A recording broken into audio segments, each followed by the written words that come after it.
Baik, Assalamualaikum warahmatullahi wabarakatuh. Perkenalkan, nama saya Anggi Kulianda, NPM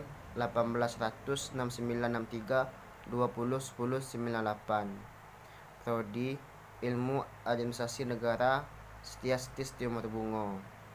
Mata kuliah yang saya ambil yaitu tentang kepemimpinan.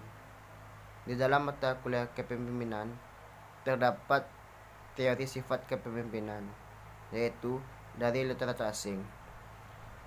Ada beberapa penulis asing yang membahas tentang sifat pemimpin.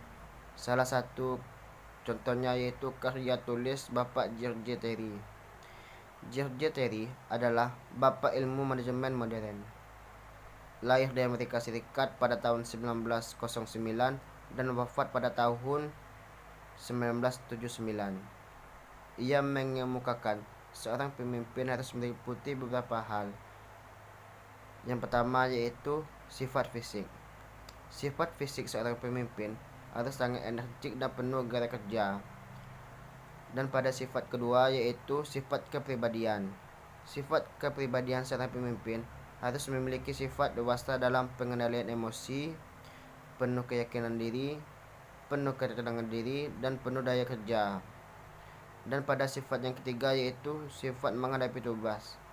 Sifat menghadapi tugas pada pemimpin itu harus dengan cara cerdas, dengan memiliki pengetahuan iptek yang cukup, penuh siasat, kemahiran berkomunikasi, dan penuh daya tangkap tinggi atau cerdik dan bermasyarakat.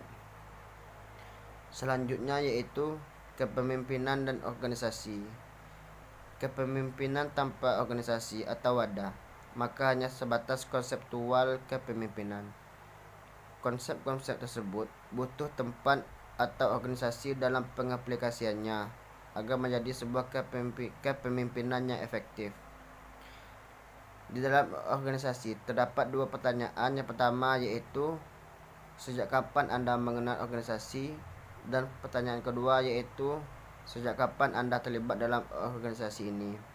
Jawabannya adalah sejak Anda dilahirkan. Maksudnya di sini seorang individu manusia tidak akan bisa hidup sendiri. Ciri peradaban manusia pun senantiasa ditandai dengan saling berkomunikasi atau saling bertemu, saling berkumpul, dan saling terlibat dalam organisasi. Dan pada saat dilahirkan pun kita sudah terlibat dalam organisasi persalinan. Dan sekarang ini kita sudah terlibat dalam organisasi pendidikan. Bahkan saat dimakamkan saja kita sudah terlibat dalam organisasi pemakaman. Jenis organisasi terbagi menjadi dua bagian. Yang pertama yaitu organisasi formal, dan yang kedua yaitu organisasi informal. Organisasi formal ini biasanya memiliki struktur yang tersusun amat baik, teratur, dan rapi. Kewajiban serta hak dari para anggota sudah diketahui secara pasti, bahkan tak jarang dalam bentuk tulis. Contoh dari organisasi formal antara lain adalah organisasi dalam pemerintahan suatu negara, organisasi yang mengembangkan suatu bisnis atau usaha, dan sebagainya. Pada bagian organisasi informal, berbeda dengan organisasi formal. Organisasi informal ini kadang tidak memiliki tujuan atau visi misi yang spesifik. Karena itu, aturan-aturan pun kadang tidak begitu diperhatikan sehingga sifatnya lebih fleksibel ketimbang organisasi formal. Contoh dari organisasi informal adalah organisasi yang berkaitan langsung dengan hobi sejenis dan sebagainya. Selanjutnya yaitu definisi organisasi. Organisasi adalah bentuk setiap perserikatan atau kerjasama manusia untuk mencapai tujuan bersama. Organisasi ini juga diartikan sebagai wadah atau tempat berkumpulnya orang-orang yang saling bekerjasama dalam mencapai tujuannya. Selanjutnya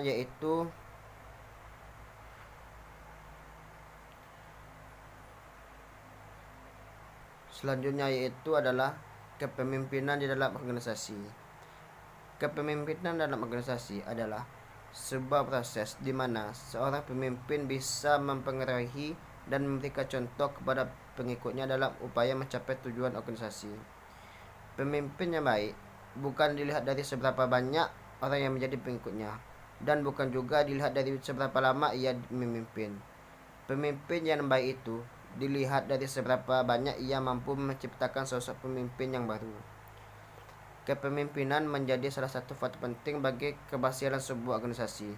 Untuk itu, ada beberapa sikap kepemimpinan dalam organisasi yang perlu diterapkan oleh seorang pemimpin. Di antaranya terdapat 3 sikap. Yang pertama yaitu menjalin kedekatan dengan anak buah atau karyawan. Kepemimpinan dalam organisasi akan menjadi lebih efektif jika seorang pemimpin telah mendapat respek dari anak buah. Hal ini bisa dibangun dengan menjalin kedekatan dengan mereka, sehingga mereka akan percaya dan mengikuti arahan kita.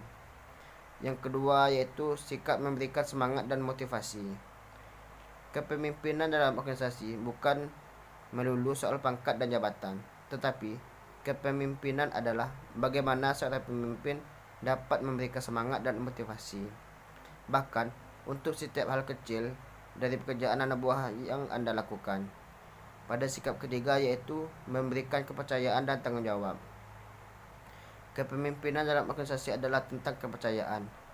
Berikan anak buah Anda kepercayaan dan tanggung jawab yang lebih dalam melakukan tugas mereka.